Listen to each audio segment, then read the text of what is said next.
Okay guys, I am driving the all-new Subaru Forester. Now Subaru has also changed over the years from a brand that is very persistent on performance, four-wheel drive and all that, to a brand that aims to bring a diluted version of their experience from rallying, from making symmetrical all-wheel drive cars, and tone it down and integrate it with everyday passenger cars and sell it at prices that are not too expensive. For old Subaru fans, you would have remembered back in the early 2000s or mid 2000s, a Forester cost more than 230,000 probably. A Legacy costs close to 400 or 300,000, right? Yeah, Legacy costs more than a 3 Series back then. Given that kind of pricing, when I still remember back in those days when I look at annual sales chart of Malaysian car makers, back then everybody shared their sales data, and I look at Subaru and I'm like, what? An entire year and they sell less than 10 cars. I'm not joking, that was back then, alright? But ever since Subaru launched the XV, they have become a mainstream car maker. I remember the fact that back then when I parked my Subaru Legacy, the rear has been debadged. That means I don't have the wordings and all that, alright? So I parked it there, Taman Desa here. I received a summon where the police write Chrysler. So he had no idea what the logo is. Oh, there's a Forester, no, XV in front of me. So the police had no idea what car I'm driving. And he wrote Chrysler. But you know what's funny? He managed to spell Chrysler correctly. Very few people can offhand spell Chrysler correctly. So that was back in the 2009 or 2010 when I had my Subaru. Okay, so I love that car. I love the four-wheel drive system. But now Subaru isn't a car maker that goes all out on performance. Alright? None of the Japanese makes, except probably Toyota, has the size to balance both sides. And with Toyota having a hand into Fuji Heavy Industries, which is Subaru, I think Toyota also tell them, hey guys, tone down your... We know you're good in engineering, we know all that, but you need to sell cars to survive, so tone it down, manage your costs. So hence the result, alright? Now Subaru, almost across the board, 2-litre NA engine over here at least, CVT gearbox, one of the best CVTs that I have tested, and then they were allowed to retain their boxer engine and their symmetrical all-wheel drive system. Why this car's wiper is on the... Wait, Japanese car should be on the right. The wiper should be on the left. That's why I keep making it wrong. Anyway, so how does the car drive? Comfortable. It's very comfortable. Is it super quiet? Nope. It's not super quiet, but it's enough. But the ride quality is very good, very comfortable. Is it sporty where you can throw it into a corner and then the car will keep its line and then tidily navigates it? Nope. And then you can power your feet down and then nope. So it's a very family-friendly SUV that is soft and comfortable and spacious, and because it has the symmetrical all-wheel drive system in wet weathers or oh, I'm surprised by the turning circle. Usually full-time all-wheel drive cars, your steering cannot steer that high of an angle. Usually you can't. That was a very tight U-turn angle just now, very nice. This car has adaptive cruise control.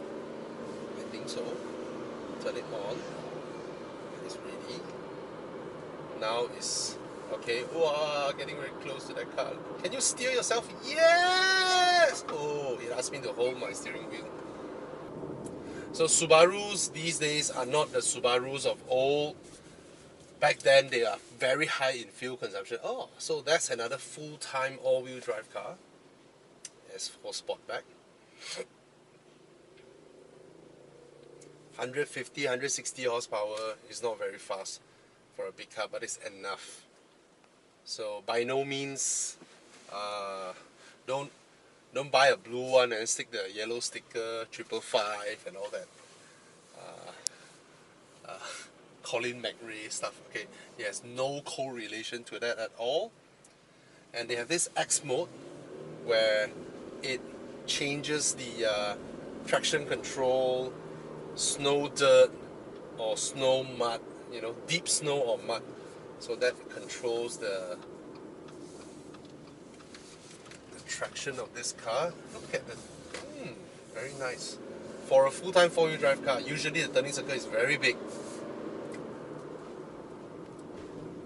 Steering is dead. Steering is like a dead weight. It's like it's almost to the extent whereby I give it a little bit of angle. It can't use the rolling of the car to pull it back. There's absolutely no feedback. So when you go off-road, you don't want a steering that is very direct because it's dangerous. When you go off-road, right? When you go off-road, there are certain dips and all that, right? It would yank your steering wheel. This one certainly won't have that effect because they keep it loose. You notice a lot of pickup truck, hardcore off-road cars, right? They have a lot of free play here. So, yeah. So don't expect this one to have that kind of steering like a Mazda or a BMW or a Volkswagen has, okay? That's not the purpose of this car. This Panda doesn't have its box. Careful, Panda. Right, speed bump. Let's go through it a little bit uncivil. The suspension is fantastic. I think I've said this with the previous Forester as well. Fantastic suspension. Typical Japanese car. You can hear the sound of the engine even though you're not revving super high. It's not a very, very super quiet car. Alright? Now, another thing that you guys all have to accept is the price point. Right? This car is now fitted with a lot of extra features, and then of course this one that I'm driving is touching 200,000 with body kits and all that, with leather seats and all that. Alright, but this model actually starts from about 180 plus. Okay, so at the end of the day, it is still spacious, it is still comfortable. There's not a lot of modern touch points, that's not, you know what I mean. You go into a European car and then you see Mazda trying to Europeanize their interior, and then you see Honda Europeanize their new Civic and the upcoming CR-V as well. But at the end of the day, this one, it is what it is. A 2-liter NA boxer engine, very low down, but soft suspension. So even though the engine technically is very low with a low center of gravity, which helps when you're doing off-road stuff, but not set up to do hard cornering at all. Visibility is fantastic. Oh, that's another Subaru. That's the proper. Okay, so yeah, it's a comfortable car. It's no longer cheap. I remember the previous Forester without all these features can be had for below 150,000, but now they try to bling it up a bit with a lot of leathery touch points, soft touchy everywhere, very soft, very squidgy. Yeah man, nothing much. I press, can see the screen 360, front cam. Oh, okay, that's 360 cam. Low res, but usable. But in the category of low res. Okay. See, another Subaru.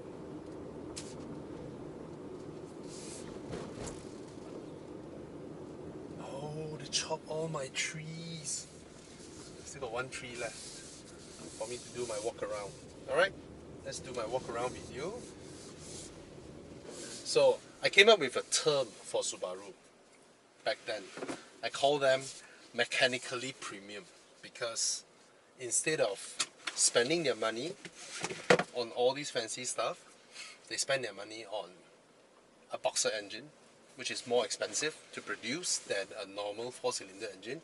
Because a normal 4-cylinder engine, you have 1, 2, 3, 4 camshaft. If it's a Dodge, it's double cam. Then one cam in charge of intake, one cam in charge of exhaust. And then you have one set of everything on top. That's it. But a boxer engine, even though it's a 4-cylinder, because the cylinders are not lined like that, the cylinders are like that. Alright, both sides, okay? That means they need two sets of everything. So let's say on the left side you have Dodge double overhead cam, alright, intake, exhaust. On the right side also, so you need two sets. It's the same as a V6. So your injectors, your coil packs, your everything on both ends to deliver it to both ends. Your exhaust extractor, instead of one piece on one side all come out, you need two, right? Your intakes, you need two. So everything is there, but the engine is about this high. So instead of standing up, it's lying down.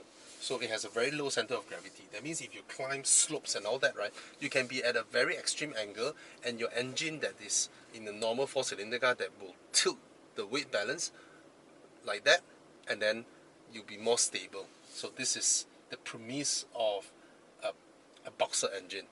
And then the symmetrical all-wheel drive system. All-wheel drive system has a lot more stuffs going on. It mechanically is probably even more expensive than a BMW sending the long shaft and all that to the back and all that. Alright, because it goes all the way back. So what is the things that are underneath the skin of a Subaru is expensive. Hence, okay?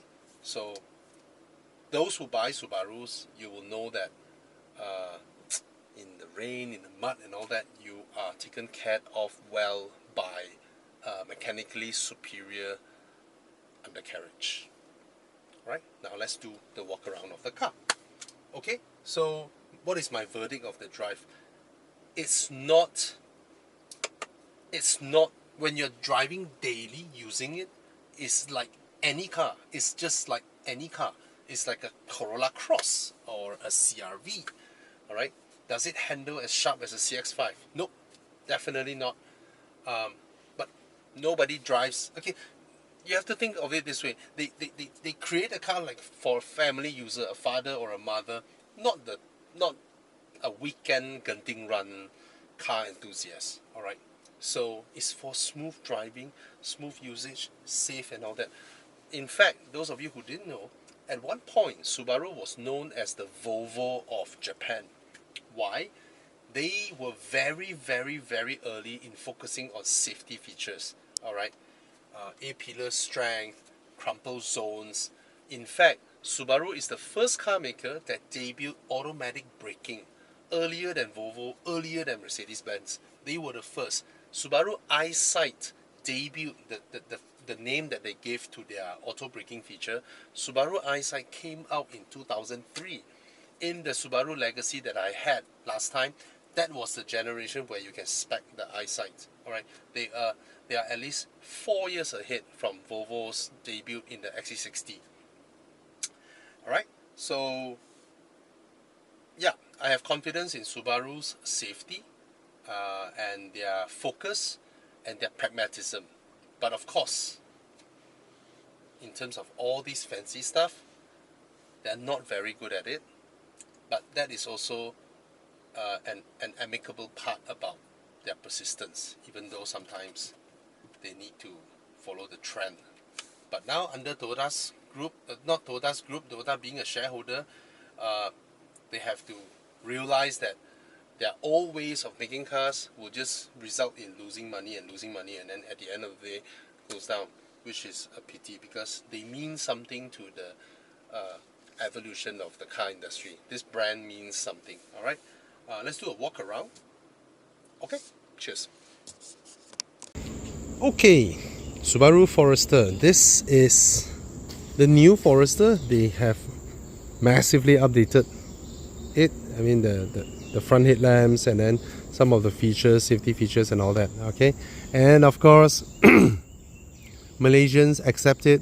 Our ringgit has dropped, so a lot of things gonna be more expensive, but let's be reasonable. Malaysian car prices sorry, Malaysian car prices hasn't really changed over the years, even though our ringgit has fallen so much, but our government has been steadily reducing the excise duties and all that. Varying car makers. Okay, now for the XV, the smaller one, is about starting from 140 something, whereas the Forester now, for its size and all that, it is 180k car onwards. All right, this example here with the body kits and all that is 200. This is called the GT variant. Okay, so let's get that out first and look at the design. Now, it's a Subaru. You know, they have a certain way of maintaining how they look. All right, it's not ugly, but it's also not the appealing, beautiful, sleek. Yeah, sleek is a word you cannot use on Subarus, alright? They are a bit raw and brutish. They have that kind of yeah, they do that kind of stuff, alright? They are known to be that now. And sometimes they may be on a road of, wow, getting better and better looking, and then they decided, oh no, we have gotten too pretty, we must go back to our roots. And then someone will come and do a kink, and then some oddball designs like this headlamp will come out, right? The daytime running lights go all the way out, but then the headlamp decided not to follow and just cut off there from the projector onwards. This grille, even though Subaru didn't specifically give it a name or something like they used to, but then they sort of stuck with it, and it's a trapezoidal design.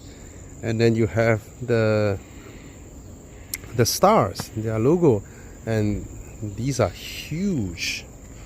That is one of the biggest logos I've seen in the car industry. Yep, this has got to be one of the largest. Okay, Mercedes is quite huge as well. Okay, and as for the sides, these are, you know, these serves no purpose. This cladding, these chrome strips, all these are just stylistically an attempt to style it. Okay, and then you have this lip. Now, if you are buying the Forester, I would recommend against getting these body kits because they serve no purpose. They lower your car. You can, you know, it just doesn't serve anything.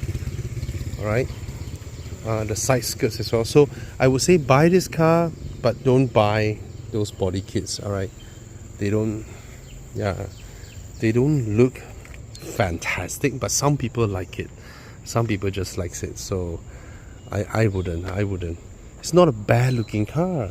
In fact, it's very spacious, very squarish, you know, a very pragmatic look. And some people like cars that are more squarish, more brute, you know. They don't like cars that are too sleek and all that. So yeah, that's the look at the amount of badges they slap in the back. Right? Subaru symmetrical all-wheel drive Forester GT edition eyesight. Maybe they should add a CVT there, you know, and then add a long infotainment system. No, just clean it up, Subaru, clean it up. Anyway, yep, this one, yeah, some sort of design. The side is really flat because they make use of the width of the car to maximize interior room. Certain cars, they want to show you the shoulder, the bulge and all that, right? So they have a side that bulges out, and then the top part goes inward, like the new Defender, right? See, in Japan, cars are taxed based on the size, the width and all that. So Subaru actually maximizes on it. Again, everything that I'm talking today in this video, you will see that everything that they do is pragmatic, and then customers complain pragmatism is too boring. They need to tart up, they need to spice up their cars, and when they try to spice up their cars, they didn't do a very good job. I'll show the leather later. Look at the doors. You look at this, right? This is almost 90 degrees, almost 80 degrees. How hard is it for other car makers to do something like this? It's a simple thing. If your door can open 80 plus degrees, going in and out is much easier than a door that maxes out here. A lot of car doors max out at this angle, that 70 degree angle. No, you go 80 plus, almost 90. That's when ingress and egress is best. You know, easy to go in and out. And how many cars do you see? See, most cars you see this, right? You close your door, you see this. How many cars you see this? And that. See that? See that? This is Subaru. Okay, this is Subaru. They are just that little bit more serious, alright, when it comes to building cars in the pragmatic way, not the fancy way. So all these fancy bits, look at the leather seats there. So they try to do like a premium leather seat with cross stitch and all that, right? But if you go to the showroom, you can tell this wouldn't be an option that you would really want to, okay? Because I'll be honest with you, the workmanship is, the stitching and all that is straight, but nah, I wouldn't pay extra for these seats. I would just take the normal one. I'll take the normal one with all the important features, all right? And then yeah, I wouldn't, okay? So the body kit and that seat, these fancy stuffs, they're not good at it, okay? They're not very good at it, but the fundamentals, they're good at it. You look at this door cut, all right?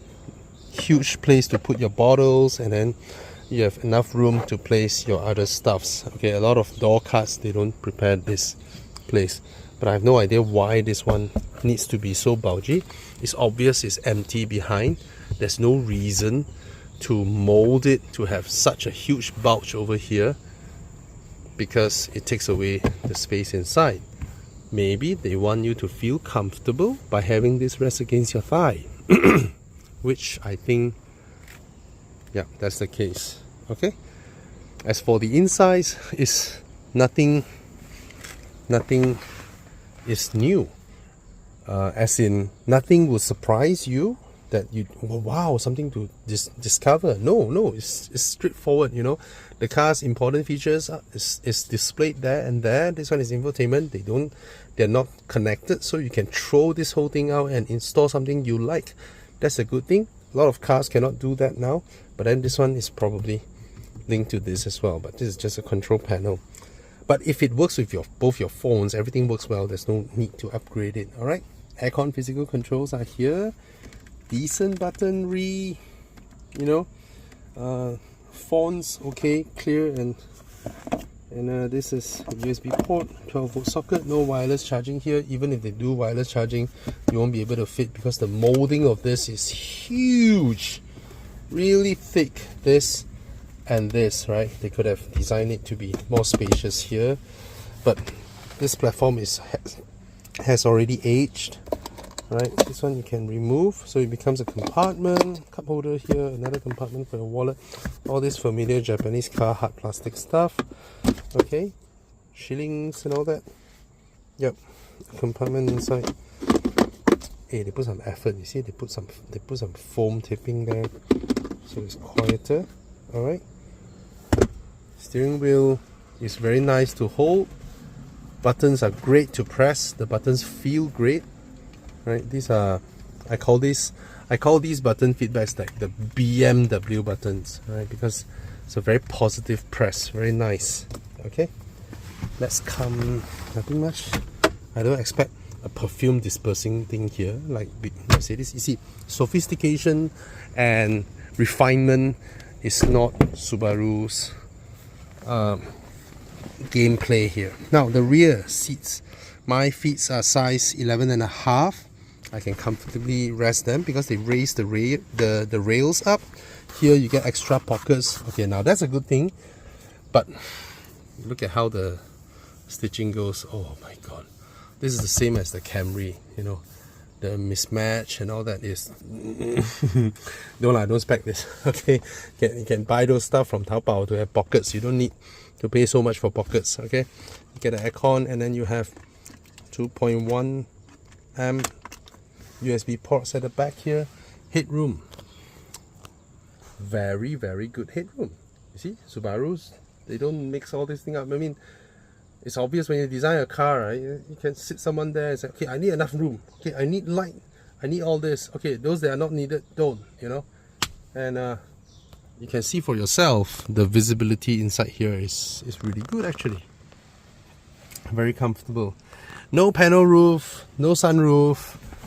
You know, in Subaru speak, maybe those will leak or one day they don't work or whatnot. All right, this is look at how amazing this is. How many cars have that? All right, a giant sun visor so that you can actually block sun, and then you have put your card, and this one is for you to do this. A lot of car makers won't spec this because it's more expensive than the visor that they have. Even some premium cars, they don't spec this. Okay, let's come to the back. Oh, got power boot now. Power struts, see that? Okay, power struts. Now let's look at this tonneau cover. Alright, wow, Subaru still do what they do back then. Show you later. See what we have here. A hook here. Pull this and then the seat will go down. Let's do it. Look at that. And it's flat. European car makers still couldn't figure out how they do it. My Subaru Legacy have had this feature 20 years ago. 20 years ago, my Subaru Legacy can do it, and it's full flat. Okay. And still a lot of European car makers do not know how to do it. Okay, coming here, and you have, yes, the familiar thing. My 20 years ago, my Subaru Legacy already has this foam with all the moldings to put the parts, the toolbox and all that there. It already has it. Okay. One thing that this one, oh, does it? Okay, my old Legacy, my old Subaru, there's a little strap here that I can pull to hook over here. I wonder where that's gone, but they have an interesting hinge there. Anyway, this one pulls that side. Okay, now what is this for? You lift this, same thing. This basic design, this you know, carpeted foam thing, and on the side you have two pieces that can be lifted up, is exactly the same as my Subaru from 20 years ago. Why? Okay, Volvo, if you are watching this, I know you won't watch, but please learn from this. European car makers as well, please learn from this simple thing, because when you remove this, okay, what is this for? What is this for? You wonder, right? This is for, wait, see that? That's the hinge. You see a rail behind? Because it is the same mechanism that my Subaru from 20 years ago already has. See this strap? I'm gonna pull this strap now. See the angle of recline? Again, I'm gonna do this side as well. Oh. Now, how do I sit? Oh my god!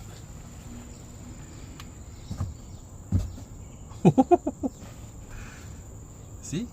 You can't do that with a lot of other SUVs of this segment. Let's go back to the back. Now you know why they designed it that way, right? Why they designed the tonneau cover to have an extra piece, right? Because when you need to hold more luggage, you push the hinge to the front. You notice this little indentation here to hold this? Simple solution. This is classic Japanese pragmatism. Alright? So the hinge that was higher just now, with the pull of that strap, the whole hinge comes down. So it hooks the seats. So everything is still safe. The hinge is on a rail. You see, all these things cost money. Cost more money than your premium BMW, Audi, whatnot, seat mechanisms and all that, hooks and all that. All these things, they need to build it in. And they have been doing this. They have had this basic architecture of interior and all these features that I'm showing you and all the undercarriage stuff. They have been doing this for more than 20 years and they stuck with it. Alright, now I'm going to remove the tonneau cover. So, wait. Yes, just pull it out. Now, this is how you deal with tonneau covers with a lot of European cars. Just leave it there. Alright, but even Subaru 20 years ago, yeah, this one doesn't stand. I am disappointed. Where is my little hook to hold this up? Okay, anyway, see,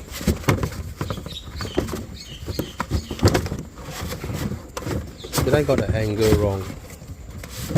Anyway, yes, yes, yes. See that? How it fits perfectly? Okay. Put this now. Okay, it didn't sit perfectly because I have stuffs underneath here. Oh, maybe I got it the other way around. Because of this, I have to hold it. Yeah, let me do it correctly so that you can see how it's properly placed. Okay, there we go.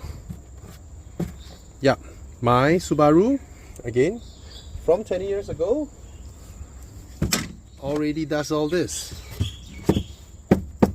See that? I mean, I didn't buy a Subaru 20 years ago, but my car was made 20 years ago and I bought used. There we go. A tonneau cover that can be fully securely put behind the parcel shelf, the I don't know what they call it.